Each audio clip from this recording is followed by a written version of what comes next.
Bonjour tout le monde et j'espère que vous allez bien, c'est Gab the Tiger.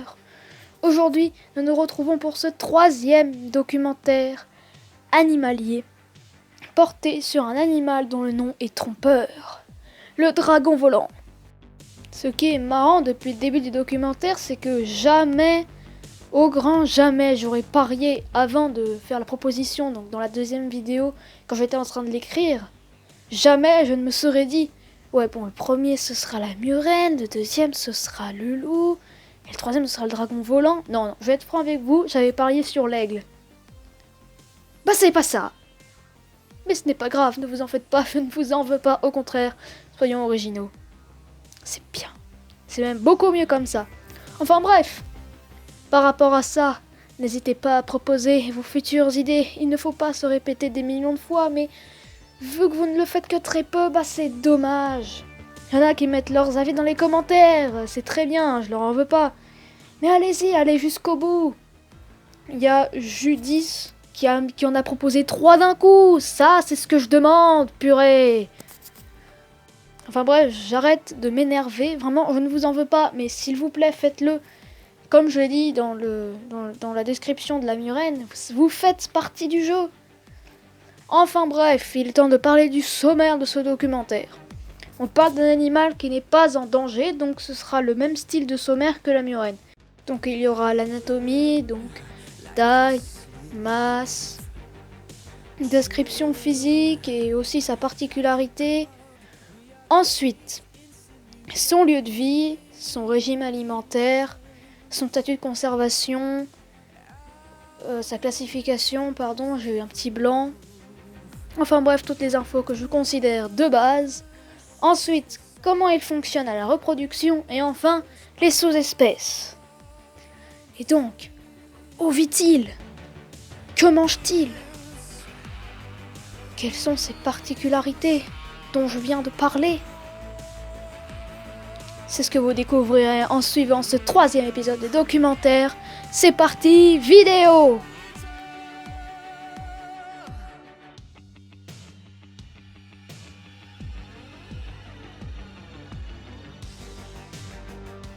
Après ce générique qui n'a toujours pas changé, mais franchement, est-ce grave? Bah non. On commence. Tout d'abord, cet animal est un reptile. Attends, quoi? Un reptile? Qu'est-ce que je raconte? C'est n'importe quoi. Il faut que vous sachiez, selon les scientifiques qui étudient ce genre d'animaux, soit les reptiles, et ben selon eux, cette classe ne peut tout simplement pas exister. On a mis ces animaux dans la classe des reptiles parce qu'ils avaient des similitudes, mais ils sont quand même généralement tous très différents. Par exemple, on dit que le lézard ou le varan est un reptile comme le crocodile, pourtant les pigeons sont plus proches du crocodile que le crocodile, que le varan du crocodile. Excusez-moi pour l'explication légèrement bafouillée. Enfin bref, on les a mis là parce qu'ils ont des écailles partout sur le corps, alors que pour les pigeons par exemple, ils en ont seulement sur les cerfs et les rats sur leurs pattes et leur queue. Et aussi, ce sont des animaux à sang chaud, j'arrive plus à parler, un truc de fou. C'est quoi un animal à sang chaud? C'est un animal dont la température sanguine ne se régule jamais toute seule. Elle ne monte pas et descend pas automatiquement en quelque sorte. Alors que nous les humains, des êtres à sang froid, c'est le cas. Quand il fait froid, notre sang se refroidit pour qu'on ait moins froid. Et quand il fait chaud, bah c'est l'inverse. Alors que c'est pas du tout le cas. C'est pour ça qu'ils aiment bien passer du temps au soleil. C'est pour prendre de la chaleur. Enfin bref, c'était la petite aparté. Donc non, le dragon volant et tous les reptiles n'en sont pas. C'est une petite créature en effet, elle mesure de 15 à 20 cm de long seulement pour une masse de 5 à 10 kg. En ce qui concerne sa description, eh bien c'est donc un petit lézard avec une longue queue. Quand on le regarde, on a l'impression que la queue fait la moitié de sa longueur, soit 5 cm. Il possède 4 pattes qui ont tous 5 doigts, une tête avec 2 yeux posés sur les côtés et une bouche sans dents, juste une sorte de gencive assez rigide. Ils ont au niveau du menton un rajout de peau en quelque sorte dont ils se serviront à la reproduction, j'en parlerai après. Et enfin, sa particularité est d'en parler. On appelle cet animal dragon volant parce qu'on considère qu'il vole. Eh bien oui et non. Oui, parce que techniquement il est en l'air. Non, parce qu'il ne vole pas, il plane. Et oui, sur ses côtés, on remarque une peau équipée d'un squelette, parce que cet animal a un squelette. Et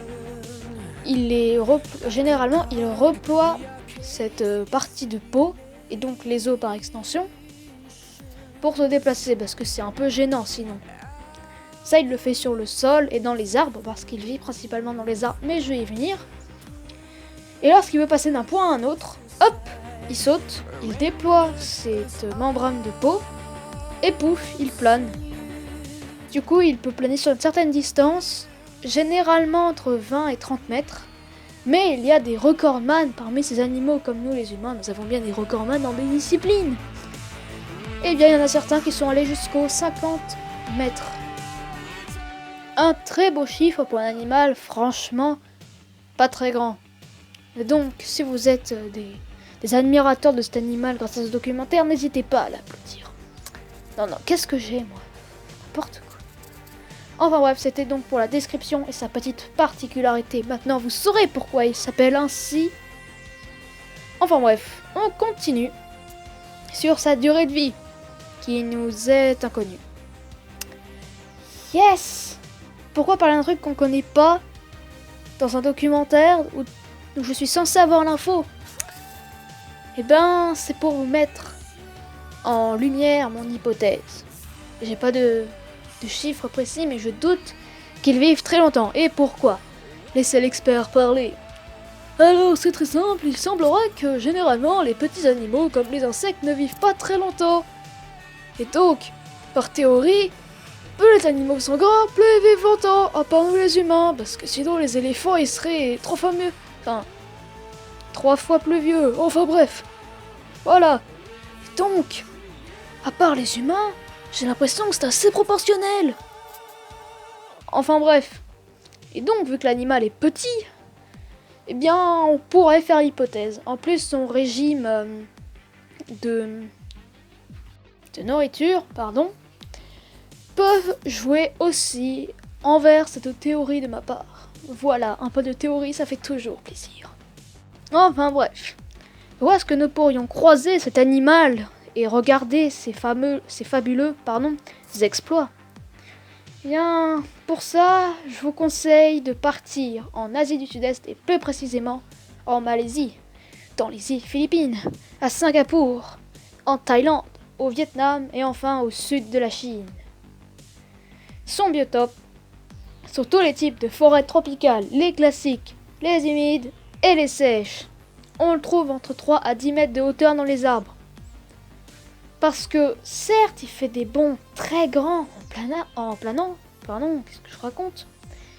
Bien, il faut quand même qu'il parte à assez haut point, sinon c'est assez mal barré, son affaire. Parce que je suis un dragon volant, je vis à 10 mètres. Non, qu'elle raconte ? À 10 centimètres du sol. Et je vais tenter de faire un 50 mètres en planant. J'ai juste envie de lui répondre, bon courage mon gars, parce que tu vas jamais y arriver, donc déprime pas trop. Enfin bref, je suis un peu trop poétique, là ça ne va plus, je me lâche trop. Enfin bref, il se sert donc de ce planage et de son biotope pour se déplacer, et également pour se nourrir, car cet animal, et donc j'y viens désormais, est insectivore. Donc à votre avis, qu'est-ce qu'il mange ? Des insectes ! Ouais, c'était tellement compliqué à comprendre. Voilà, hein.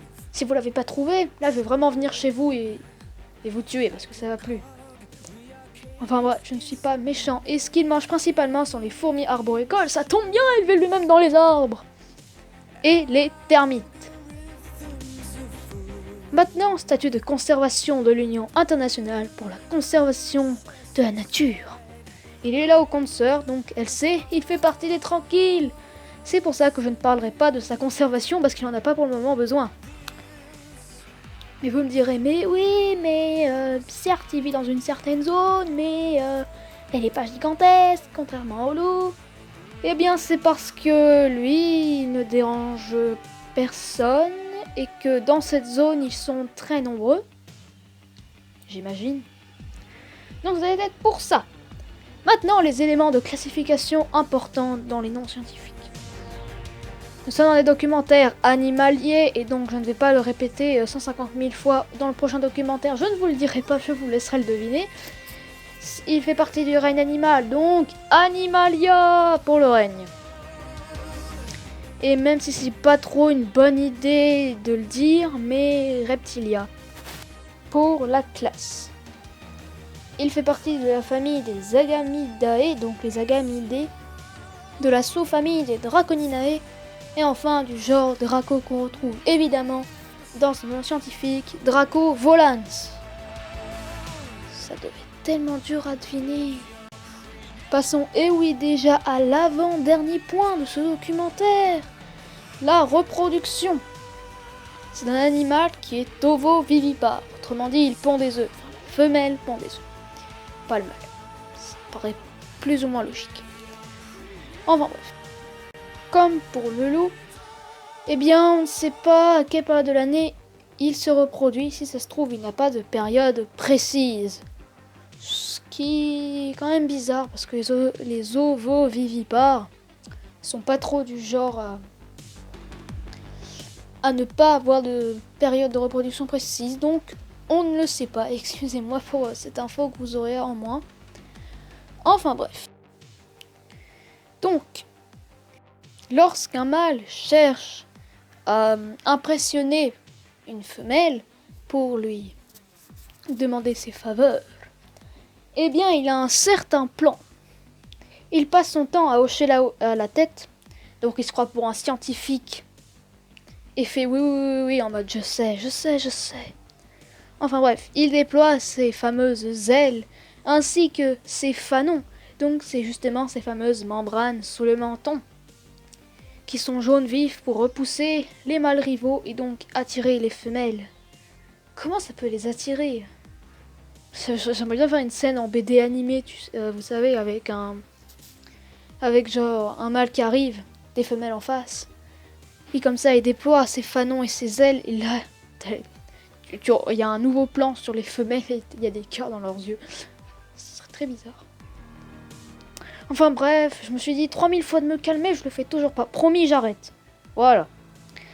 Bon, continuons. Après l'accouplement, la femelle descend au sol et creuse un trou profond avec son museau pour y déposer ses œufs. Et on ne connaît pas non plus leur temps de gestation. Super! Enfin, le dernier point avant de clôturer ce documentaire, les sous-espèces. Donc, tous les autres animaux dont le nom scientifique, et pas le nom, commence par Draco. Donc tous les membres du genre Draco. Il y a en premier le Draco biaro qui est endémique de l'île de Biaro dans la province de Sulawesi, au nord de cette province qui se trouve en Indonésie. Ensuite, le Draco caeruleans qui est endémique de l'île de Sanjir, pareil, au nord de Sulawesi, en Indonésie. Ensuite, le Draco iskandari, qui est endémique de Sulawesi, sur l'île de Tagulandang et dans les îles de Sangihe. Ensuite, celui dont on a le plus d'informations, le Draco jarekii. Il est LC, il vit sur l'île de Batam, aux Philippines, et vit à 900 mètres maximum d'altitude. Donc c'est pas les arbres qui font 900 mètres, c'est vraiment il vit à 900 mètres d'altitude. Ensuite, le Draco palawanensis, qui vit sur l'île de Palawan. Le Draco retisma, qui vit sur l'île de Bangai, au centre de Sulawesi. Et enfin, le Draco supriatnei, parfois c'est un peu dur, qui vit sur les îles Togian à Sulawesi. Alors là, j'en ai cité quelques-unes, mais en tout, il y en a 41. Ça aurait pris beaucoup de temps et je préfère ne pas vous embêter avec. Donc j'ai pris celles qui ont été découvertes les plus récemment. C'est peut-être un petit peu illogique comme raisonnement, mais c'est pas grave. J'avais envie de faire dans cet ordre-là. Et le Dracovolans, le dragon volant de base, il a été découvert lui, plutôt en 1758. Voilà, donc c'est tout pour ce nouveau documentaire qui était consacré au dragon volant. J'espère que vous avez appris des choses, que la vidéo vous a plu, auquel cas n'hésitez pas à la liker, voire même à la partager si vous avez des connaissances, partagez également la chaîne. Vous pouvez commenter cette vidéo pour donner votre avis et proposer d'autres animaux pour le prochain documentaire. Actuellement j'ai une idée, mais vous pourriez changer le cours des choses. Alors n'hésitez pas à vous abonner si vous ne l'avez pas fait et que vous aimez ce concept de vidéo et vous voulez en suivre un paquet. Et moi ça me booste à fond. Donc voilà, vous faites comme vous voulez, mais après bien sûr c'est toujours mieux de faire d'accepter mes propositions, hein, évidemment. Enfin bref, je vous dis à très bientôt. Ciao!